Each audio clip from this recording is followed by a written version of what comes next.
자, 우리 지난 시간에 의해서 이제 저번에 얘기했죠. 신라는 무열왕과 김유신의 투톱 제도가 딱 완비됐고, 그래서 당나라의 이세민과 맺었던 나당연합을 이제 이행하려고 자기 아들 김범미를 보냈고, 그래서 결국은 거기에서 승인을 받아서 이제 나당연합군이 백제를 치러옵니다. 660년 6월 볼모로 가 있었다고 그랬죠? 누가 가 있다고 그랬어요? 에? 볼모. 김인문이라고 하는 인질로 아까 가 있다고 그랬죠? 나당연합을 하기 위해서. 그 사람하고 소정방이 여러분들 이 소자가 하고 레라는 게 있어요. 아이고, 이거 잘못 썼네. 소래.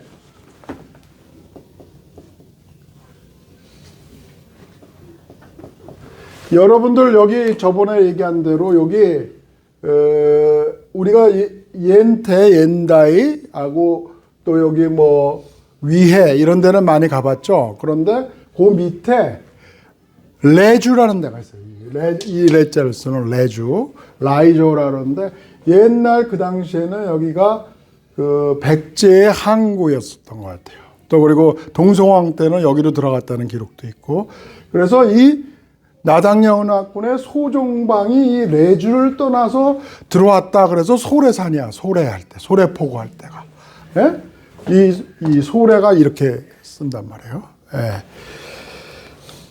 그런데 아무튼 레주를 떠난 나당연합군이 어디로 오냐면 덕족도 옆에 덕물도라는 데가 있어요. 덕물도.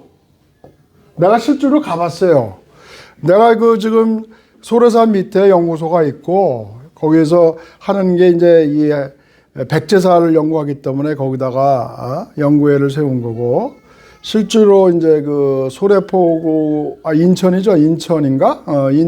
아니다. 대부도 쪽에서 배 타고 내가 덕족도를 간 적이 있어요. 그런데 그 덕족도가 큰 도가 있고, 그 옆에 또 덕물도가 있더라고, 붙어서. 근데 그 덕물도가 나당연합군이 수경지 역할을 했다고 그러더라고요.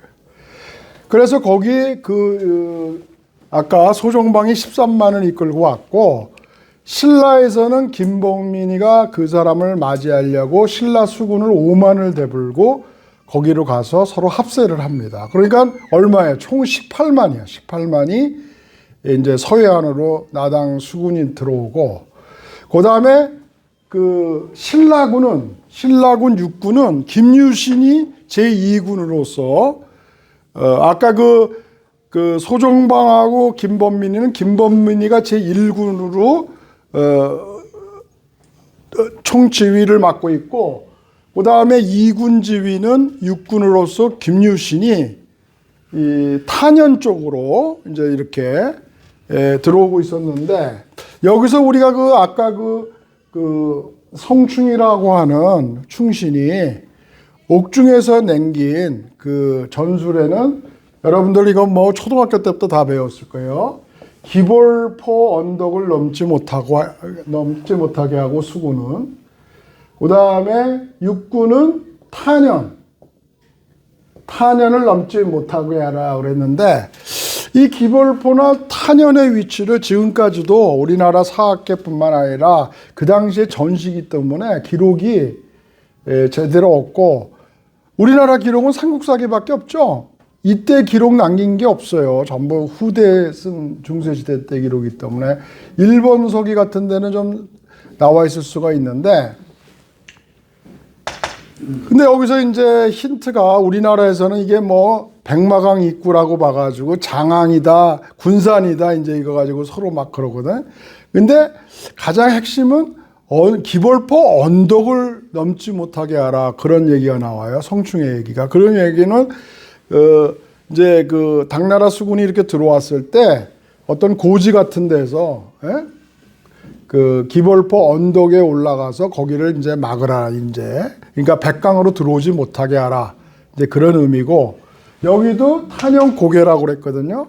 근데 내가 이제 성균관에서 그 충남도청 공무원들을 연수하는데 거기에서 대전인가 어디서 온 사람이 그 유성 가는 데 있죠 북쪽에 거기에 마도령이라고 뭐가 있대요. 마도령 여기가 탄현이다 이렇게 얘기하는 사람이 있더라고요.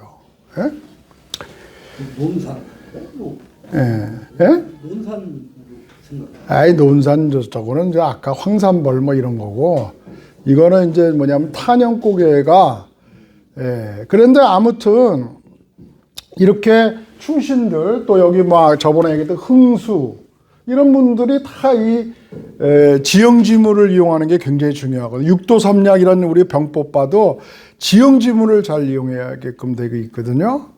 오히려 싸움 무기보다도 지형지물을 이용하는 거를 더 강조하는데 아무튼 그 기벌포와 탄현을 넘지 못하라고 이렇게 전부 얘기하고 갔는데 그 다음에 의직이라는 사람이 있었다. 이게 70세 우리 역사에서는 잘 밝혀지지 않았는데 이 사람은 방향성, 싸움의 방향성이 뭐냐면 당나라 수군을 먼저 치고 왜?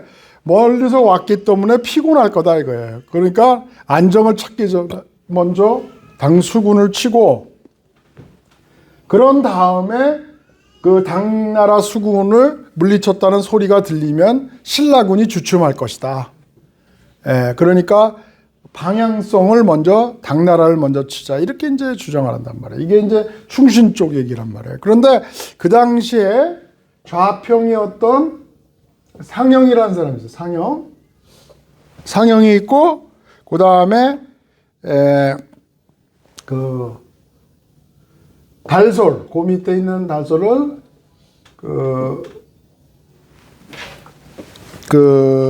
보세요.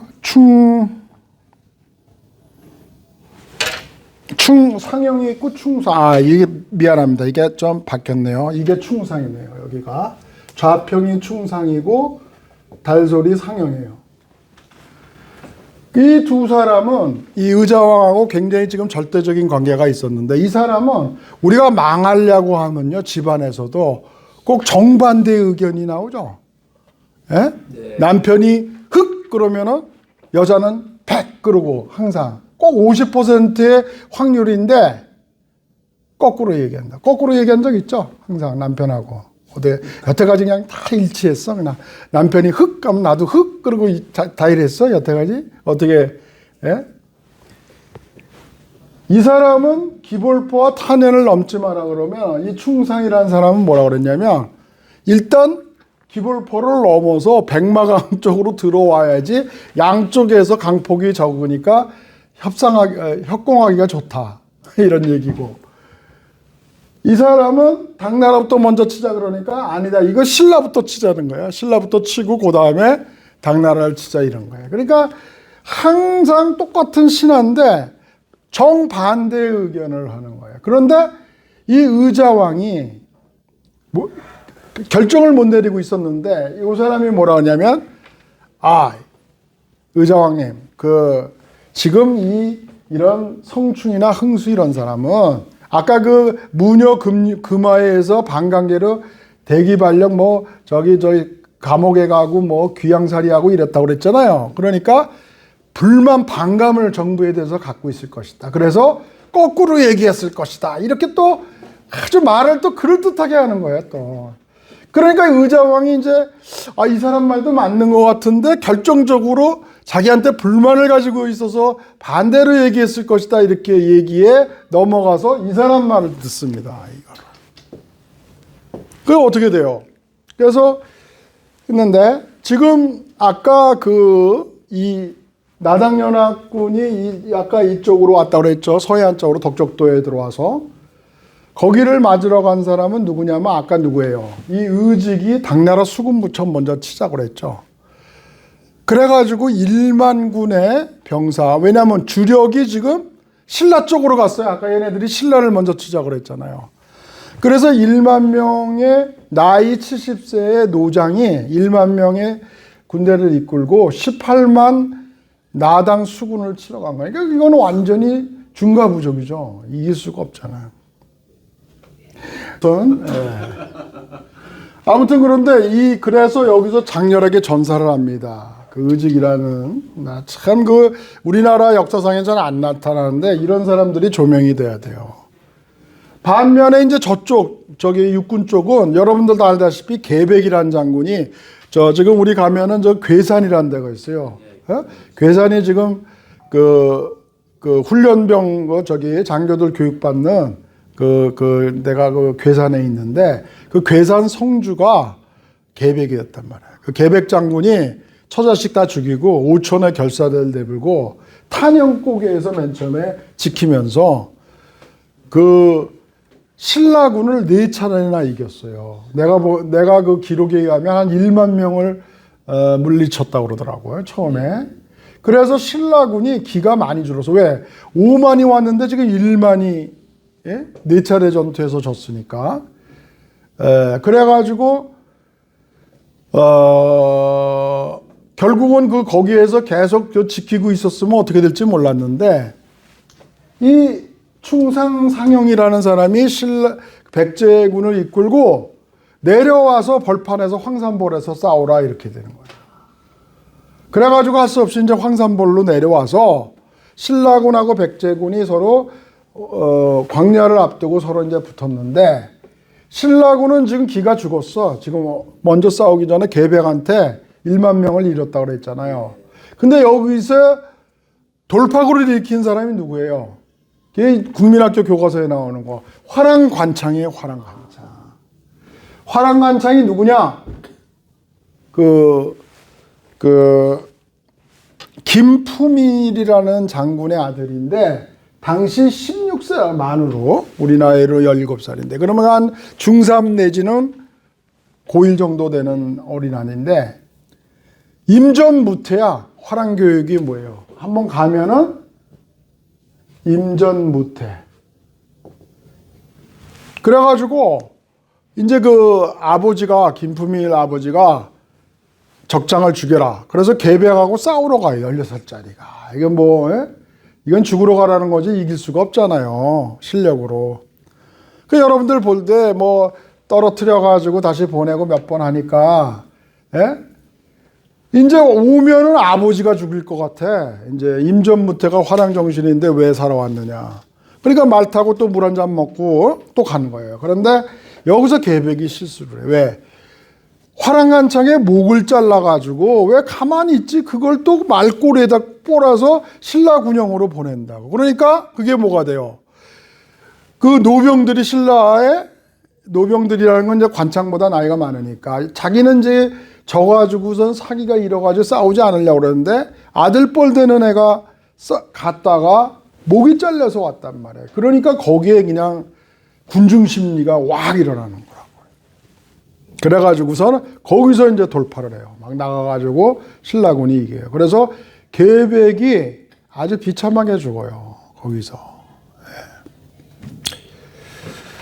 그래가지고 육군이 이제 여기 또 탄현을 돌파해가지고 이제 이 사비성, 부여에 있는 사비성에서 일찍이 당나라 나당수군은 먼저 들어와 있었고 이제 육군이 합세를 하는 거죠. 그래서 어떻게 됩니까?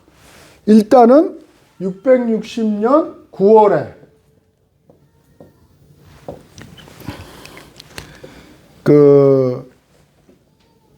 이제 그 전에 이제 얘기할 거 있은 건 뭐냐면 의자왕의 좀 정책에 대해 의자왕의 항전에 대해서 좀 얘기하는데 잘못 알려진 거는 우리나라 삼국사기를 신라인이 기록했잖아요. 김부식 선생이. 그러다 보니까는 승자의 기록이라고 그랬죠. 진 사람은 나쁘게. 그러니까 어떻게 기록했냐면 공주에 가면 이렇게 연미사인이라고 이렇게 제비꼬리, 연미라는 게 제비연자에다가 꼬리. 그러니까 우리가 이렇게 지휘하는 사람이 그 뒤에 옛날 사람이 연미복을 입었거든. 꼬리가 이렇게 된 거. 근데 연미산이라고 있어, 연미산.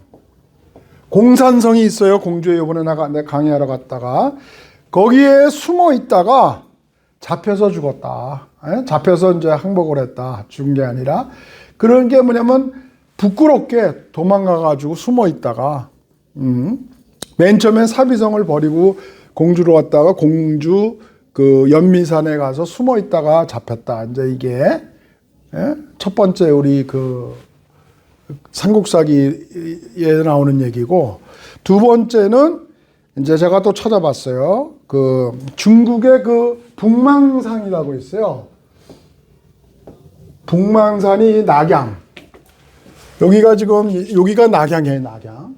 예, 여기가 낙양에 가면은 그 북만상의 그 왕분의 고분들이 나오는데 여기 묘지석에서 의자왕에 대한 기록이 나왔는데 그거는 뭐냐?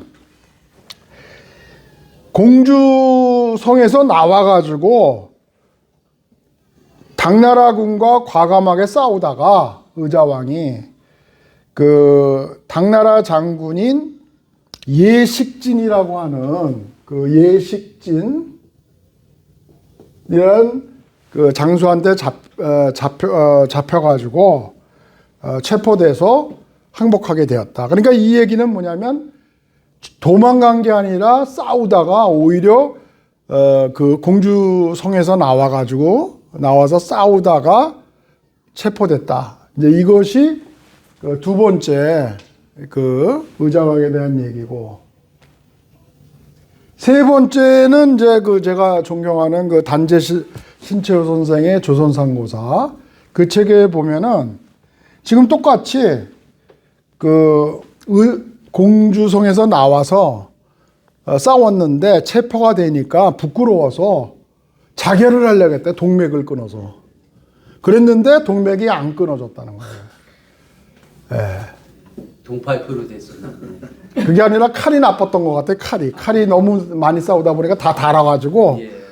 그래가지고 아무튼 이건 막 이렇게 그러던가 뭐 어디를 잘랐는지 모르지만 여길 잘랐는지 하여간 막 했는데 하고 있는 동안에 잡혔을 수도 있고 막 진행되네. 그래서 근데 그게 뭐 없는 얘기를 이렇게 시나리오 같이 썼겠어요. 아무튼 이 얘기는 뭐냐면 의자왕이 분연히 나와서 싸웠다는 거예요. 이렇게 도망가서 연미산에 숨어 있다가 잡힌 게 아니고. 그러니까 그 완전히 좀 기록이 좀 다른 거죠. 네. 근데 그 공적 그 의자왕의 묘지는 지금 어디에 있는지? 거기 북망상. 비석이 나와요. 중국으로 저 장안으로 끌려갔다는 기록이 있으니까. 예. 그러니까 우리가 지금 알고 있는 거하고 그 기록을 아까 얘기한 대로 역사기 행동하고 유물도 봐야 되고 다양하게 해석을 해야 돼. 일본석에 있는 기록도 봐야 되고 중국석으로 해서 그걸 다 종합해서 타당한 거를 얘기해야지 어느 한 개를 일방적으로 얘기하면 안 된다. 자, 그래가지고 아무튼 이 그 의자왕의 그 잡힌 그 뭐 야사도 있죠. 예를 들면 뭐 무열왕하고 저기에 끌려가서 뭐 따기를 맞았느니 술시증을 했느니 누가 뭐 침을 뱉었느니 이런 얘기는 좀 생략하고요. 아무튼 그 기록에 의하면 그 당나라의 3인 정책 그러니까 다 그 포로된 사람을 끌고 가는 거거든요. 그래가지고 그 삼국사기에는 12,807명이 예? 그 당나라 수도 장안으로 압송되었다. 이렇게 이제 기록이 되어 있는 거예요. 그리고 사비성에는 웅진도독부를 아까 얘기한 대로 사비성에는 웅진도독부를 세웠다. 그런데 이제 이게 왜 그러면 웅진하면 공주로 알고 있잖아요. 우리가 대부분. 그러면 왜 부여의 웅진도독부냐 나도 이렇게 의문이었거든. 그런데 나중에 1년 만에 그 사비성을 막 치니까 그 다물군들이 1년 만에 공주로 올라갑니다. 그러면서 거기가 나중 이름이 아마 이제 웅진도독부가 된 모양이에요.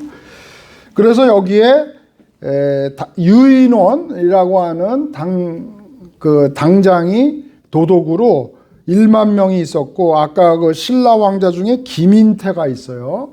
김인태가 7,000명을 이끌고 그래서 총 17,000명이 웅진도독부를 지켰다. 이제 이렇게 기록이 되는 겁니다. 그래서 이렇게까지 다 마무리되는 게 660년 9월이었다. 예? 660년 9월에 1차적으로 남부여가 멸망한단 말이에요. 그럼 여기에 대해서 이제 부여가 아까 뭐예요? 또 다른 그 부여의 아까 그 혈통이 있다고 그랬죠? 그 아까 제명여왕도 있고 그저 의자왕의 여동생. 그렇기 때문에 이제 여기서 전쟁이 끝나는 게 아니고 아직 외열도가 있었기 때문에 이제 뭐냐면 일본에서는 그거를 백제 복국, 일본식 표현은, 그리고 우리나라는 영토를 회복한다는 다물전쟁, 이 다물전쟁이 일어난다. 이거는 영토 회복이에요. 영토 회복인데 우리나라는 교과서에 뭐 부흥운동이라는데 뭐 부흥한다고 뭐 한 게 아니고 전쟁을 한 거죠. 영토 회복 전쟁이 되는 겁니다. 자, 근데 여기서 이제 한 가지 이제 우리나라의 역사가 또 아는데 여기 그 다물운동의 주역이 누구냐? 여러분들 이 이름이 아주 특이해서 다 알 거예요. 부요복신, 그 다음에 흑치상지, 그 다음에 여기 이제 나중에 그 중으로서 승병장인데 이름이 자진이라고 하는데 승병으로는 도침이에요. 도침. 이름은 자진. 이 사람이 이제 가담을 해요. 그래가지고 이게 이제 그 다물운동의 주역들이 된단 말이에요. 귀실복신도 되고, 근데 그거는 이제 일본서계는 귀실복신. 나중에 금강에서 700명 이끌고 저기 오스로 가는 사람인데, 귀실복신은 저거다, 진짜. 복신의 아들이야. 예, 복신의 아들이고, 복신은 여기서 죽는다고. 예, 그리고 이 부여복신이, 여기는, 직책이 서부은솔이야. 예, 서부은솔이고, 이 사람은 이제 그 흑치씨라고 그래가지고 저기 여러 가지 설이 있어요. 뭐 용병에서 필리핀에서 데리고 왔다는 사람도 있고 그런데 그거는 너무 심한 거고, 여기 그 광서 장족 자치주가 있거든요. 여기 남방에는 흑치 식물이 있었대요. 이렇게 뭘 먹으면 이가 까매지는 게 흑치잖아요. 예? 그래서 여기에 용병설이 있고, 그리고 아버지도 벌써 백제에 이미 와서 벼슬을 하고 이랬던 사람이에요. 그런데 여기에 제일 먼저의 중심지가 어디냐? 어디예요? 아는 사람? 임존성이에요, 임존성. 충청도 예산. 그렇죠. 잘하네. 예산? 고양이. 예산군 대흥면이야. 난 면까지 알아. 여기 가봤으니까. 이 예산 쪽 뒤쪽으로 가면 안 되고요. 차로 가려면 앞쪽으로 이렇게 돌아가지고, 이게 홍성하고 거의 붙어 있어요. 대흥면인데 지금은 이제 여기가 어디냐면 봉수산성이라고 그래. 지금은 거기 실제로 갔더니. 근데 예산군이 예산이 많은 모양이더라고. 그 옛날 거 성을 다 보수를 했어요. 그 성이 굉장히 길더라고. 그거를 현대 그 돌로 다 쌌더라고요. 그런데 중요한 건 뭐냐면 우리가 역성에 갔는데 우리만 보러 왔어, 거기. 임종성이 있다는 사실도 몰라. 어떻게 홍보가 안 돼가지고 예산군에서 그냥 그 성을 많이 쌌는데 거기 있는 사람들도 말이죠. 그렇게 예산을 썼으면 여기가 옛날에 무슨 다물운동이 일어났고 흑지상지 뭐 이런 거를 써줘야 되잖아, 부여국신이. 하나도 없고 무슨 전설 따라 삼천리 얘기가 뭐 있더라. 거기 가다가 뭐 했다는 옛날 내려오던 뭐 그런 것만 써 있으니까 이게 뭐 역사하고 상관이 없게 돼 있더라고.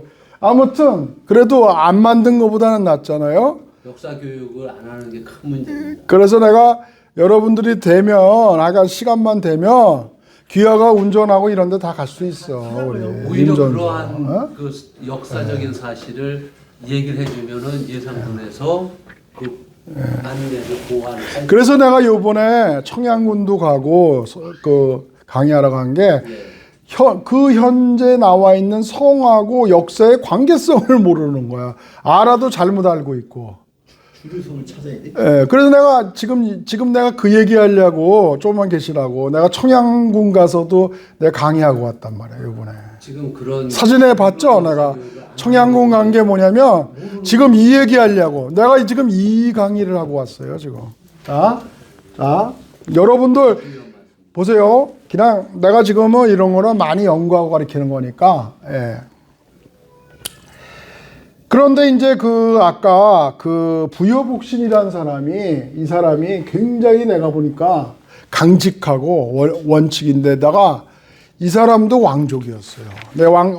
저를 조사를 해봤어요. 그랬더니 어떻게 되냐면, 아까 27대가 위덕왕이야.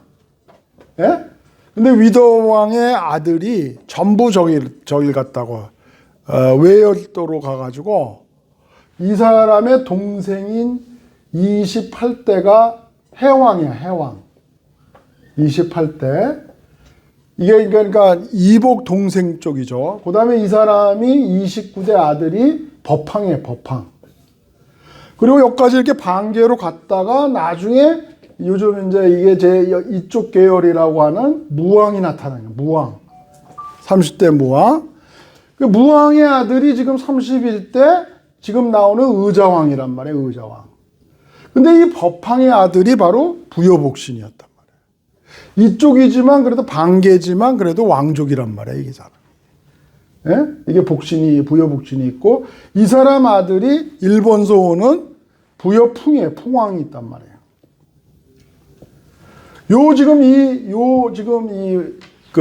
왕계를 지금 알아야지. 그러면 이 부여복신하고 나중에 이 갈등 관계가 있는 부여풍하고는 뭐냐? 오촌 당속이란 말이에요. 의자왕후 복신은 사촌 관계였고 이거는 오촌 당속 관계였단 말이에요. 요 상황을 알고 이제 이걸 설명을 들어야 돼요.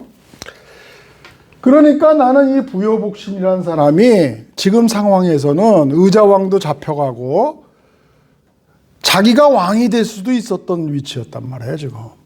무슨 말인지 알겠죠? 그랬는데 왜 왕이 안 되고 의리를 지키려고 일본에 가 있었던 부여풍이라는 사람을 왕으로 초청을 한단 말이에요.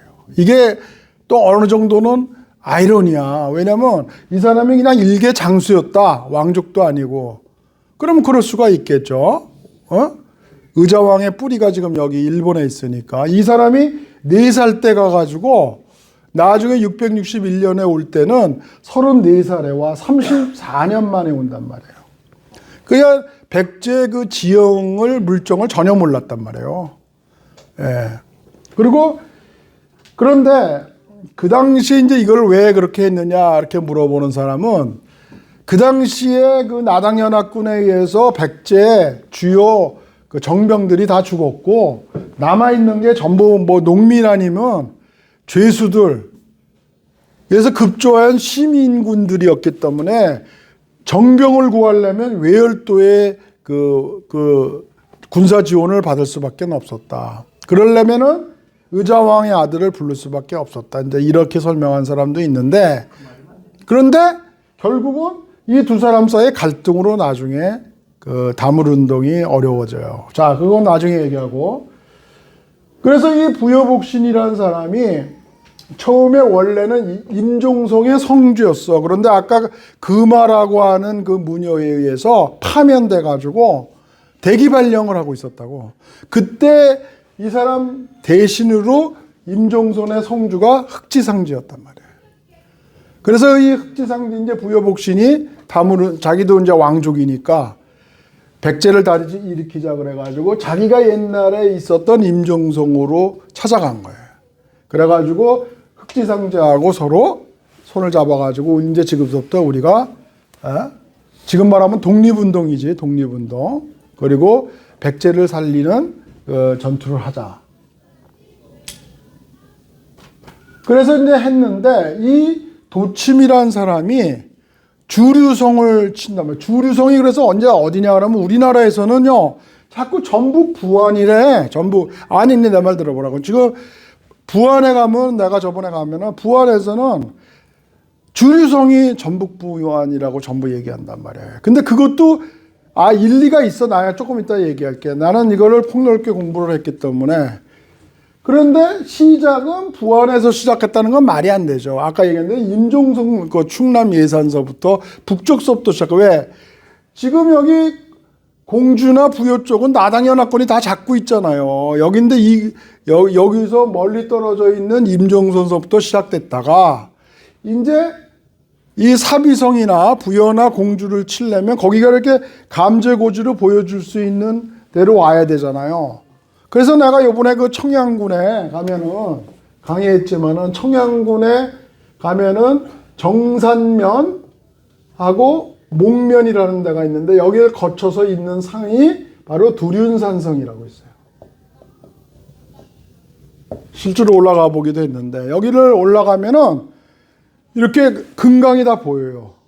성 위에서. 그리고 이게 북쪽에서 남쪽을 바라보는 거니까 우측이 부여가 되고 좌측이 공주가 돼. 그래 금강이 다 보여. 그런데 주류산성이라는 게 어디라는 그런 구체적인 건 안 나오지만 세 가지를 짐작할 수 있는 기록이 있어요. 우리 아까 얘기한 대로 어떤 단서를 가지고 형사가 그걸 가지고 그거를 위치를 해야 되잖아요. 파악해야 되잖아요. 형사가 그 살인범 잡듯이. 사비성과 공주성 사이에 바닷길을 봉쇄하는데 유리하였다. 그러면 아까 부안은 저 밑에 있으니까 금강은 보이지도 않아. 그죠? 근데 주류성 내가 아까 두륜산성이 주류성으로 보는 거는 거기를 올라갔더니 그 금강이 보더라 이거예요. 그 다음에 나중에 그 주류성에 대해서 이제 그 피성으로 천도를 하는데 그때 일본인 장수가 반대하는 이유가 되는데 이따가 내가 다시 읽어주겠지만 주류성은 천연적으로 지형지물이 좋았다. 다시 말해서 산세가 험준해서 방어하기에 유리하다. 그렇게 나와 있거든. 그래서 내가 이제 두륜산성 올라가서 뒤를 딱 봤더니 칠갑산이 딱 펼쳐져 있는 거예요. 이거는 완전히 진짜 산세가 험준해요. 예. 어디 가도 부안을 가나 어딜 가도요 전부 평야지대에 있기 때문에 그렇게 산세가 있는 데는 지금 이 청양군밖에 없어요. 그 다음에 세 번째는 뭐냐면 주류성에서 이제 그 나중에 피성이라고 한 데로 천도를 합니다. 그 이유가 뭐냐면 군량미 조달이 방어는 좋은데 군량미 조달이 어려워서 피성이 있는 대로 호남 지역에 있는 피성인데 그 피성은 지금 내가 또 이렇게 쫙 역사에 갔더니 김제가 유력해요. 다른 설도 있지만 그건 나 조금 이따 얘기하고. 그러면 김제하고 부안이 보니까 공주하고 부여만큼 30분 떨어져 있어요. 30분 거리로. 그리고 다 평야지대로 있는데 무슨 뭐 부안에서 만약에 부안이 주류성이라면 그럼 부안에서 김제로 위로 올라갔다는 소리인데 예? 이거는 지형적으로 맞지가 않아요. 그러면 왜 나중에 그게 됐냐? 그거는 조금 이따 내가 얘기할게요. 그래서 1차적으로 얘기하는 거는 내가 요번에 강의했던 청양군 정산면에 있는 두륜산성이 그 지형적으로 보나 여러 사료에 나오는 그 설명하고에 일치하는 데가 이 두륜산성이 주류성인 것 같다. 이렇게 보는 거예요. 그래서 그래서 이제 그 전술적으로 보면은 여기 아까 예산 쪽 임전송에서 더 밑으로 내려가서 금강 쪽에 금강이 보이는 그 지금 두륜산성 주류성 쪽으로 전진 배치했다고 볼 수가 있는 거예요. 예? 자, 근데 이제 중요한 거는 여기서 그 이제 어떻게 되냐면 661년이 아주 묘한 해예요. 이게 뭐냐? 그 661년 6월에 김춘추가 죽어요. 무열왕이. 무슨 소리냐? 삼국사기를 보면은 금마저라는 데 지금 말하면 그 금마저가 그 익산이에요, 익산. 익산 전투에 참여했다가, 예? 익산 전투에 참여했다가 그 백제군의 공격을 받아서 마리에서 떨어져 가지고 창으로 찔렸는데 구체적으로 피가 5발이 흘렀다. 그러니까 한 발을 여자 머리에 한 30cm로 오면 1m 50cm 정도의 피가 흘렸다는 거예요. 그러니까 얼마큼 많이 창으로 찔렸다는 걸 알 수 있죠. 그러니까 이 사람은 나당연합군하고 신라가 합쳐서, 그러니까 나당연합군에 의해서 그 백제를 치는 것까지는 봤지만 삼국 통일은 보지를 못한 사람이에요. 이 사람은 661년에 죽는 거예요. 무슨 말인지 알겠죠? 당태종도 아까 그 눈에 화살 맞아가지고 일찍 죽고, 우리가 그렇게 어떤 주역으로 보는 사람들은 나중에는 현장에 없었어요. 그 다음에 661년 그 같은 해 7월 한 달 뒤에는 누가 죽냐면 의자왕의 그 여동생인 일본의 여왕이었던 제명여왕 있죠. 사이메이라고 하는 이 제명여왕이 이제 그 아까 그 부여복신이 그 사신을 보내서 뭐 당나라 포로도 100명 주고 뭐 이래가지고 풍왕을 좀 백제왕으로 오면 좋겠고 또 군사도 좀 지원해주기 바란다 이렇게 보내니까 이 제명여왕의 경우는 아까 그 우리 얘기했죠. 의자왕이 백치반정을 일으켜서 다시 여왕으로 세워준 사람 아니야. 그러니까는 자기를 여왕으로 세워준 오빠가 지금 당나라로 끌려갔다는 소식을 듣고 안 도와줄 수가 없잖아. 그래서 이 나라 쪽에서 여기 그 후쿠오카 외항인 나노스, 옛날에는 나대진이라고 그랬는데 나노스인데 지금 말하면 하카타항이란 말이에요. 박다, 하카타. 여기로 천도를 해요. 그 천도하는 이유가 여기가 저번에 얘기했죠. 여기는 백제령이었단 말이에요. 근구수왕 이후로 370년 이후로. 정확하게 371년이지만. 그러니까 백제령으로 와서 백제를 지원한 거예요. 그걸 아셔야 돼. 예. 그런데 이제 그 여왕의 몸으로 천도라는 게 이게, 예? 시흥에서 부천 이사 오는 것도 힘들어 죽겠는데 여기서 진 다 따두고 오고 거기다가 정병을 이끌려면은 뭐 그 당시에는 여기는 중앙집권으로 군사가 없었고 영주급 다이묘들 나중에 이제 다이묘라고 하는데 그런 사람들이 가있기 때문에 다 가서 여기 가서 뭐 5,000명 달라 여기 가서 1,000명 달라 막 이러면서 지원을 받았을 거예요. 그래서 661년 7월에 갑자기 사망을 해. 제명여왕도. 무슨 말인지 알겠어요? 그러니까 661년에 6월에는 무효랑이 죽고 익산전투에서 동년 7월에는 제명여왕이 죽는단 말이에요. 그런데 이 사람이 아까 죽으면서 이거 뭐죠? 백제 복국. 백제를 다시 세워라. 그러면서 어떻게 하냐면 그 의자왕의 아들인 풍왕을 지금 백제 왕이 없잖아요. 의자왕이 끌려갔으니까. 그래서 이 사람을 왕으로 보내고 아까 그 중대형 황자라고 있었죠. 그 나카노우에라는 그 중대형 황자는 자기 대신에 외열도를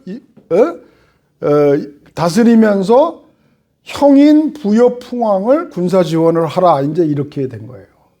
근데 부여풍이 아까 지금 저분이 얘기했듯이 나중에 천재천왕이 되지만 그 전에는 이 사람이 천왕으로 안 올라가고 황자의 신분으로서 계속 그 나당연합군과 싸웠단 말이에요. 중대형 황자가.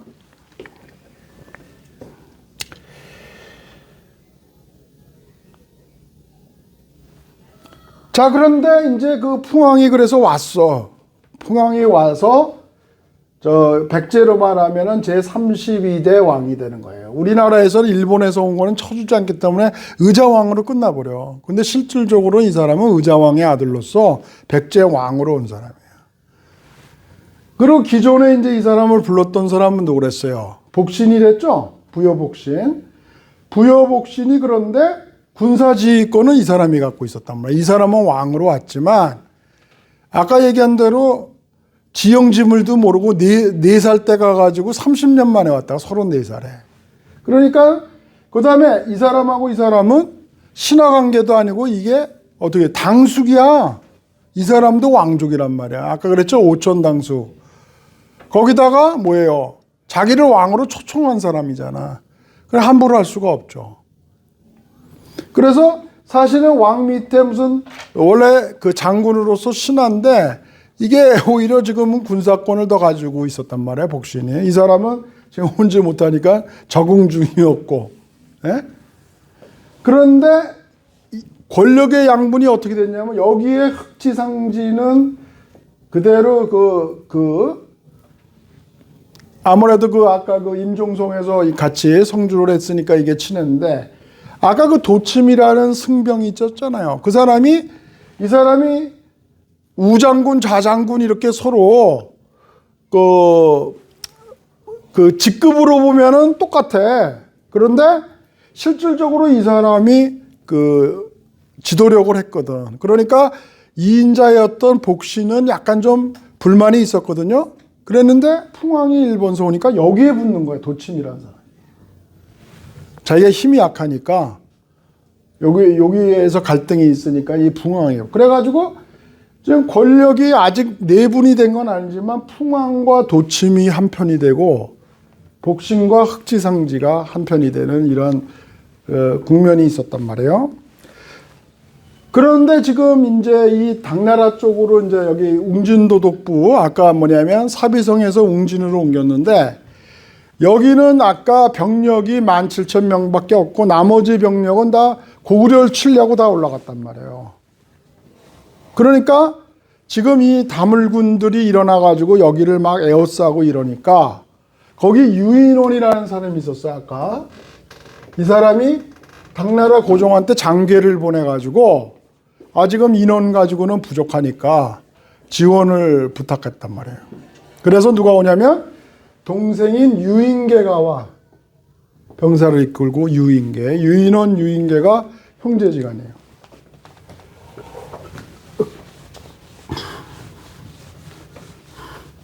그리고 이제 아마 내가 볼 때는 기록에는 정확하게 안 나오지만 이 유인원은 너는 동생한테 거기 웅진도독부를 맡기고 너는 당나라로 다시 원복해라.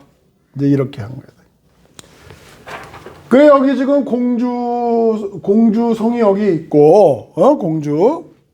그런데 여기 이제 유인원이 당나라로 돌아가려면 서쪽으로는 지금 백제 다물군이 지키고 있어서 안 되고 같은 연합군인 신라 쪽으로 일단 도망을 갔다가 신라에서 배 타고 이제 당나라로 가는 이런 방법밖에는 없었어요 지금. 예? 그런데 그 정보를 알았던 복신이 이 공주하고 신라 사이에 경계가 있는 윤성에 매복되고 있었단 말이에요. 여기는 내가 이제 가보니까 저번에 역사기행 다 탐사했어요. 세종시에 있는 안산산성 같은 게 하나 있더라고. 물론 여기가 윤성이다 이렇게 정확하게는 기록이 나와 있는 건 없지만 아까 얘기한 대로 공주하고 신라 사이의 중간에 매복할 수 있는 성은 찾아보니까 여기밖에 없거든. 그렇게 이게 얘기하는 거죠.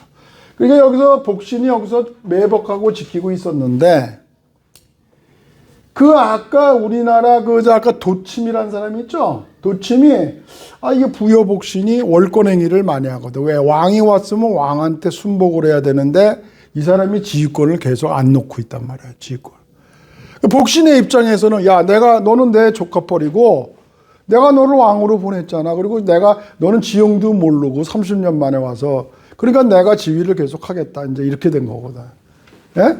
그러나 그래서 이 복신하고 사이가 나빴던 도침의 때는 이게 복신이 왕을 두고 월권행위를 한다 이렇게 얘기하는 거예요. 예? 그래서 어떻게 돼요? 이 복신이 풍왕하고 서로 밀담을 밀고를 한 다음에 어떻게 하냐면 유인계라는 사람을 찾아가요. 동생인 유인계. 그래가지고 어떻게 하냐면 첫 번째 일본에서 오는 풍왕을 백제왕으로 인정하면 당나라한테 항복하겠다. 예? 풍왕을 인정하면은 당나라 항복. 그 다음에 두 번째는 뭐냐면 이 윤성의 지금 유인원을 잡으려고 부여복신이 매복하고 있다는 1급 정보야. 이거는 탑 시크릿인데 이거를 알려주는 거예요. 알려주라는 거는 뭐냐면 공주성에서 여기를 쳐가지고 복신을 죽이라는 얘기하고 똑같거든. 그거에 다름 아니잖아요. 그래가지고 실질적으로 그 유인원이라는 사람이 오히려 복신이 여기 있다는 걸 알고 밤에 나와서 기습을 해가지고 복신을 쳐가지고 여기 있는 그 매복군이 많이 대단히 그 피해를 받아가지고 다시 임종성으로 쫓겨갑니다. 도망갑니다. 근데 임종성으로 갔던 복신이 가만히 생각해 본 거야. 이거 도대체, 이걸 알고 있는 사람은 풍왕이나 도침밖에 모르거든. 이게 탑 시크릿. 자기가 여기 윤성에 숨어 있다는 걸. 그래서 알아봐라 이제 했는데 그 부장장수인 그 사수원이라는 사람일 거예요. 그 사수원이라는 사람한테 시켜가지고 알아봤더니 지금 예상한 대로 이 도침하고 그 유인계하고 서로 몰래 만나가지고 그 정보를 알려줘가지고 윤성을 쳤다. 밀고를 해서. 그래서 이 임종성에 갔던 복신이 다시 주류성으로 내려와가지고 그 아까 이 도침 있죠? 이 도침을 이 풍왕이 자기하고 자기 그 신복이니까 그 밀고 했다는 거를 알고 있지만은 죽이지는 말고 그냥 처형만 해라 이랬거든. 징계만 하라고 그랬는데도 불구하고 아까 그 복신은 저걸 했죠. 아주 그 원칙주의자고 그 강직하고 이런 사람이랬죠. 안 봐도 알아. 나 이렇게 글만 읽어도.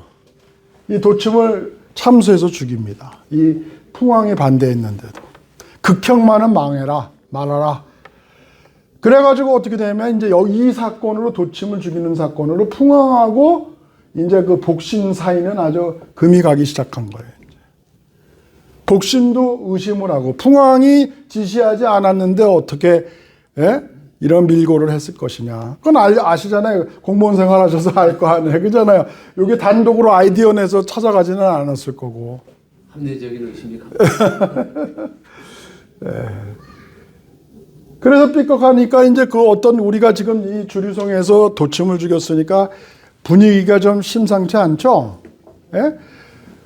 어느 집안에서 도둑이 들었거나 그렇지 않으면 거기에서 무슨 살인사건이 났다 그러면 그 집에서 살겠어요?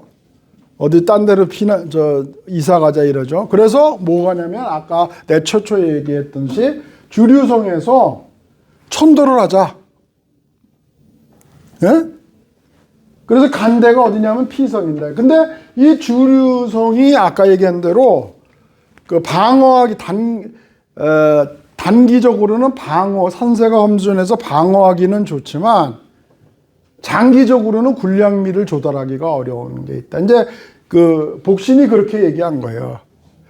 표면적으로는 그렇게 얘기하고 실질적으로는 아까 도침을 죽이고 이랬기 때문에 분열이 되고 이런 거를 좀 이제 우리가 분위기를 바꿔보려고 했는데 그 얘기는 피성에 가면 호남평야지 되니까 군량미도 많이 확보할 수 있다. 이제 이렇게 해서 풍왕을 설득시켜서 갑니다. 근데 이때 그 풍왕하고 같이 왔던 그 일본인 장수가 있어요. 일본인 장수. 그게 5글자야.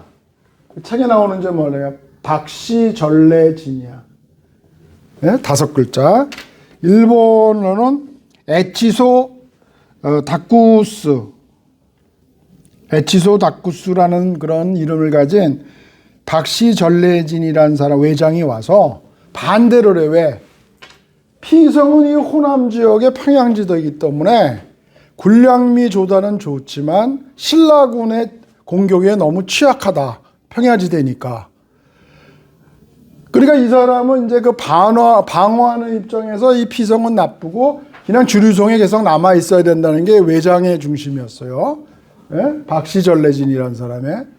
그러나 그 아까 그 부여복신과 풍왕은 이거 저 천도에서 분위기를 좀 세신하자 이렇게 해서 갔는데 이 피성이 이제 여러 가지 설이 있지만 내가 실질적으로 하니까 그 위에는 하천이 흐르고 그 밑에는 낮고 깊은 곳에 뚝방이로 이렇게 쌓여져 있다. 방어할 수 있는.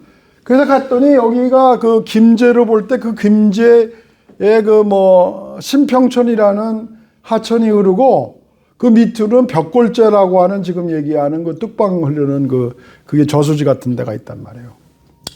그래서 나는 이제 대충 이 피성이 김제로 본 거예요. 그래서 내가 아까 얘기했잖아요. 김제 바로 밑에가 부안이에요. 그러면 부안이 원래부터가 이게 주류성이다. 그러면 주류성 여기도 평야지대인데 여기서 여기로 천도를 했다는 거예요. 이건 말이 안 되는 거죠. 아까 정산면의 청양군에 있는 고지에서 이쪽으로 평야지대로 피성으로 왔다 그러면 자연스럽게 되죠. 그래서 요 세 가지 아까 기준으로 내가 이제 이 청양군의 정산면에 있는 두륜산성이 이제 그 주류성이 아니냐 또는 일본 서기에는 주유성으로도 나와 있어요. 한자가 조금 다르다. 주유성이라고도 나와 있어요. 그러면 왜 나중에 자꾸 이게 부안이 주류성이라 하는 거는 내가 조금 이따 또 설명할게요. 그것도 이유가 있어요. 그래가지고 이제 이렇게 이제 있는데 실질적으로 피성으로 왔더니 신라가 막 침공을 하는 거예요. 지금 아까 그 외장이 경계했듯이 여기를 막 치는 거예요. 신라. 왜? 신라군이 자기도 군량미를 뺏기면 안 되잖아. 이 홍안평야에. 그래서 그 책에 보면은 거열, 그 다음에 거홀, 그 다음에 사평, 그 다음에 덕안이라고 하는 이런 네 개의 기지를 빼앗겼다는 거예요. 신라한테. 그 다음에는 피성 차례야. 그래서 피성으로 갔던 천도에다가 3개월 만에 다시 주류성으로 재천도를 해요. 예? 그러니까 이 와중에서 여러분 보세요. 예?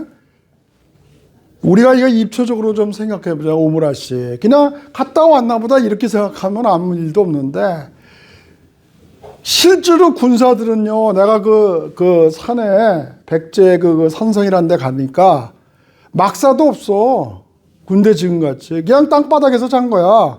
그리고 장군들만 맨 위에 무슨 바위 있는 데에서 이렇게 잔 거고 돗자리도 없고 무슨 뭐 나무로 된 막사도 없네 그 당시에는.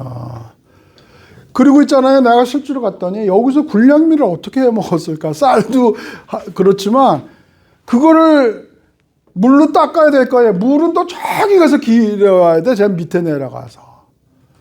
그리고 산성이 말이죠. 백제식은 나중에 이 삼매식이라고 그래가지고 우리가 포병장교 출신인데 삼성방어 개념이 있거든요. 예? 외곽방어, 주방어, 그 다음에 내각방어. 근데 여기에 이제 그 아까 백제 장수들은 왜 꼭대기 여기 위 안에 있고 이런 쪽에 이제 이런 쪽에 사병들이 있는데 물 같은 데는 이런 데 있고 무슨 그런데 이거를 하나 성을 쌓으려면 솔직히 말해서 요 모자 크기만한 돌 가지고 말이죠. 요 정도 땅 들고 요 밑에서 여기까지 올라가는데도 숨이 막 차더라고. 이거 하나 옮기는데도 내가. 근데 이거를 그런 더 큰 바위 같은 거가 수천 개를 쌓아야지 성이 하나 생길 거라고. 수천 개인지 뭐 몇 개 더 될지는 모르겠는데 그 길이에 따라 달라지겠죠. 그런지 그 당시에 천도를 했다 다시 오고 그러면 짐 싸고 다시 갔다가 온다는 거는 사병들에게는 엄청나게 힘든 건데 지금 피성으로 갔다가 다시 주류성으로 오니까 지휘자에 대해서 불만이 얼마나 많겠어. 한번 생각을 해봐. 아, 이거 자기네들이 이게 전략도 못 세워가지고 괜히 사병들만 죽어난다. 그래가지고 지금 뭐냐면 여기에 대한 최고 책임자가 풍왕이었거든요. 물론 천도를 하자는 건 복신이었지만 근데 풍왕에 대한 불만이 굉장히 많았었단 말이에요. 그랬는데 이때 뭐가 오냐면